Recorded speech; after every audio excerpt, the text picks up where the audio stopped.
Hi. I'm very happy to be here as a public speaking coach for the past 6 years. But actually, my journey had started much longer than this. So, how many of you here are a little bit afraid of sometimes standing on the stage and speaking in front of other people? Please raise your hands. It's a common fear that many of us have, especially when we don't have enough time to come beforehand to prepare, get used to the place, and prepare ourselves. And it's a sense of fear, the sense of failing. So today, I want to talk about my journey through public speaking since I was a child, and a few of the small things that I have learned from plans I made, persistence I had, and pride I felt along this journey. It all started when I was 8 years old. I had just moved to a new town in New Jersey, and I was really excited to meet potentially friends. So I remember walking to the middle of the street as I saw two kids from the neighbors come close to me. They beckoned me with their fingers, so I thought, they want to say hello. But as they stood in front of me, suddenly one of the kids punched me in the stomach. I was shocked, and I stared at them. They stared at me before running away. So I did the next best thing I could think of, which was run away too. When I saw my dad and told him what had happened, he thought I had some problems. He asked me, "Kai, why didn't you say anything? Why didn't you fight back? Why didn't you do anything at all?" And I had no answer for that. You see, because from a very young age, my parents moved me from place to place. And my family environment wasn't a place where we could freely talk because my dad was a lawyer. He was very busy in the criminal courts. And when he'd come home at night, he didn't really want to hear me ask a million why, how, as a little kid. And this not only plagued me during primary school, where my classmates would bully me both verbally and sometimes physically, saying, "Go back to China," because I look Asian, Chinese, and my parents were from China. This didn't only happen to me in middle school, when at that time, dealing with my parents' divorce, I started to run away, going and playing video games until early in the morning. Maybe some of you here could relate. And in the morning, all I could do was to fill myself with Red Bull, Monster drinks, or caffeine. And sitting in the classroom, my legs would shake uncontrollably. I would stutter when I had to stand up to speak. And I couldn't communicate. Finally, in high school, I joined some sports. I was in American football, I did wrestling, I did track and field, I did pole vaulting, weightlifting, and everything else. I still didn't learn how to speak. However, people stopped bullying me because my teammates could beat them up. It was a little safer then. But time and time again, I found my inability to communicate, and I didn't know what to do. At 16, I had depression. I even thought maybe I could solve the problem of communication by going to a psychologist. So before going, I read books about psychology. Maybe I have mania, bipolar. Maybe I have ADHD. I probably do have ADHD, but that's for another talk. So when I went to the psychologist, I tried to solve my problems. He recommended pills. I thought maybe that was a solution. It was until my friend, who was like me, with the inability to communicate, unable to share his emotions, committed suicide, that I thought I needed to change my life around. So my first plan started when I was in high school. I decided to I was a junior in high school, and I decided to follow the sophomores around. I followed them day after day and tried to be friends with them, tried to talk with them, tried to be someone that could communicate slightly a bit better. But it never really helped me. I tried in my early 20s when I started to become a teacher and talk to students that were in my classrooms. I developed a much louder voice. I could project my voice and I could share about what they need to do in the classroom. However, I found I still couldn't talk to the parents. This is not the latest version. Okay. And lastly, pride, which was something that I had to deal with, which made me feel as if I'm not like one of those other people who can go randomly on the streets to say hello to strangers or to go a place to embarrass myself because I was afraid of the shame and fear. But bit by bit, influenced by what my friend went through, his inability to communicate and leading to his eventual suicide as a first-year university student at UCLA, I realized I needed to make a change. So within public speaking, the first thing I did, because I didn't know where to go, there was one day, a girl came up to me and said, "Hi, you should go on TV dating shows." And I thought, sounds very weird. But then she offered me money. So I thought to myself, I can sing, I can dance, I can do stuff, and maybe I can practice overcoming my fear. So the first time I went on a TV dating show, I wrote down a lot of details of the type of girl I liked. I smiled, people loved me. I laughed, and people loved me. I sang, they loved me even more.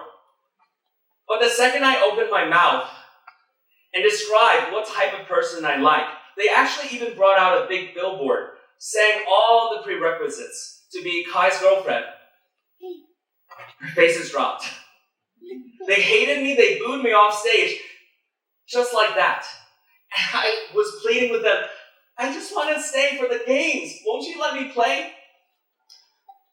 So that plan failed, but then I decided to attend another show, and another show, and another show, because I wanted to have the persistence to improve my public speaking. I thought every half year, being in front of a few contestants, maybe having millions of people, at least in China, see me on TV could help me improve.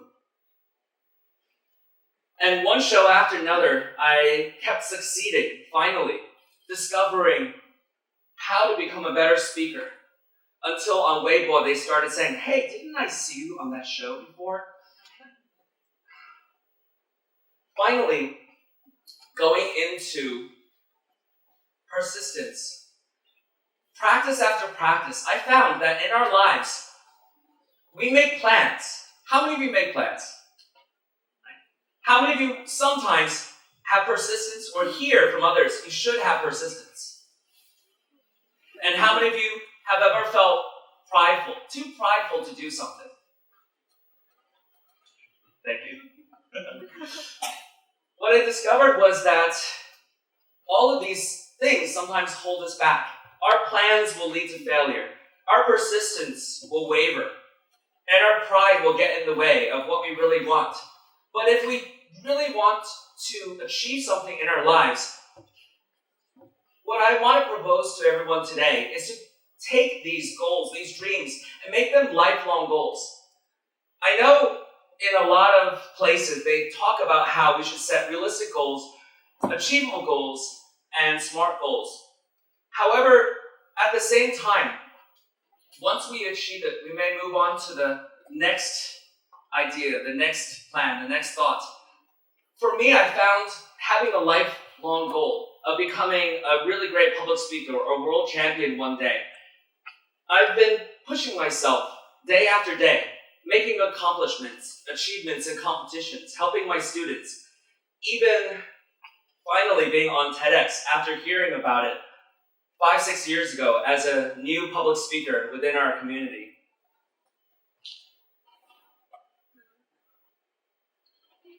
All of these things lead us to failure sometimes, but when we set them as lifelong goals, what we can achieve is that we will keep working towards it because it's something that no matter what happens, how many failures happen to us, we keep going.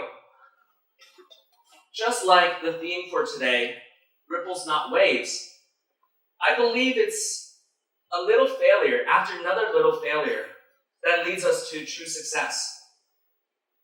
And through the process, I've met amazing people. I've had amazing coaches, including world champions, coached by world champions, beating finalists, runner-ups within the community. When you really dedicate yourself within something that you really love, you get to meet amazing people that become your role models, that help you to reach new heights. And also through that process, I can collect a lot of glass, seen in the middle picture. And there's even more now than this picture taken a while back. But it also gave me this philosophy, this idea, this belief, that it's not about achieving success by setting yourself up for success. It's being able to be willing to accept failure, live in failure, love failure, and learn from failure. That I also instilled in some of the students that I've had over the past years, including, I think there should be maybe 1 or 2 trophies somewhere in this school from the students that I've helped. So, the main problem, I think, is sometimes we have the belief that we are always very good. We're either naturally gifted or we're not.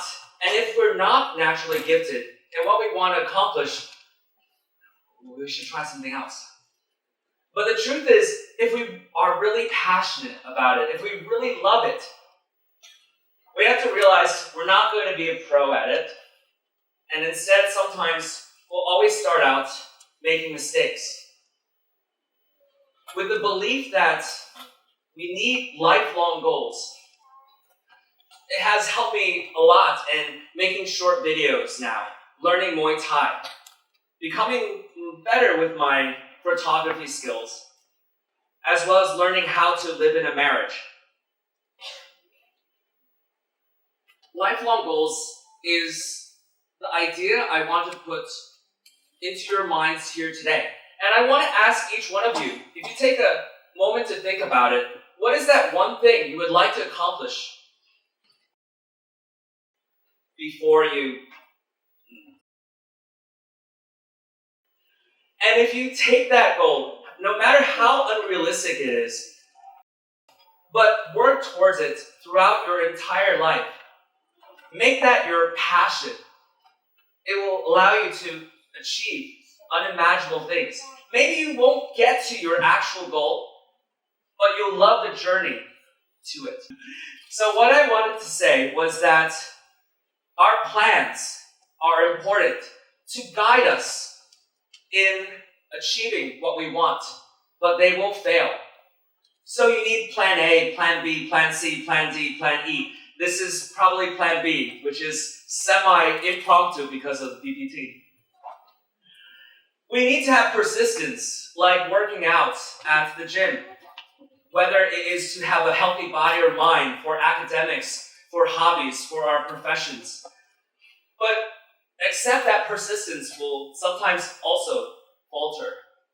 Sometimes we'll waver, and sometimes we'll stop. Like I'm still trying to lose weight after saying it for 10 years. Plans will fail, persistence will fail, and sometimes our pride will get in the way. But they are not absolute. They are the little indicators in our lives that help us, guide us, and shape us towards a lifelong goal, if we can deem one worthy enough to be something we want to accomplish in this lifetime. So, I leave with you guys this thought. What's your lifetime goal?